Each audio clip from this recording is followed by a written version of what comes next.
Punjab and sign bank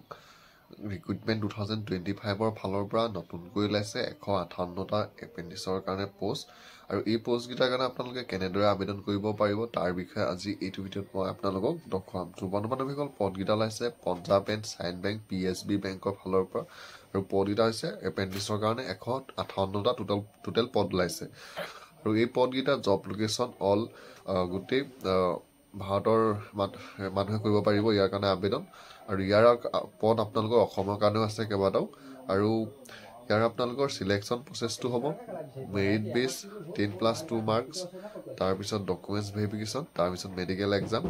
আৰু ইয়াৰ official ৱেবছাইটটো হৈছে www.punjabandsinbank.co.in এইটো ৱেবছাইটত গৈ আপোনালোকে ইয়াৰ কাৰণে আবেদন কৰিব পাৰিব আৰু ইয়াৰ আপোনালোকৰ অনলাইন এপ্লাইটো আৰম্ভ হৈছে 24 মাৰ্চ 2025 পৰা আৰু লাষ্ট ডেটটো হৈছে 30 মাৰ্চ 2025 লৈকে আপোনালোকে আবেদন কৰিব পাৰিব আৰু এপ্লিকেশ্যন ফিজটো জেনেৰেল EWS OBC সকলে দিব লাগিব 200 টকা আৰু SC ST PWD সকলে এপ্লিকেশ্যন ফিজটো দিব লাগিব 100 টকা আৰু ইয়াৰ জব আপোনালোকৰ টোটেল ভেকেঞ্চিটো ধৰি দিছে আমাৰ অসমৰ কাৰণে আছে 6টা পোষ্ট হাৰিয়ানাৰ কাৰণে আছে 20টা ৰাজস্থানৰ কাৰণে 10টা তেনেদৰে প্ৰত্যেকখন ষ্টেটতে ইয়াৰ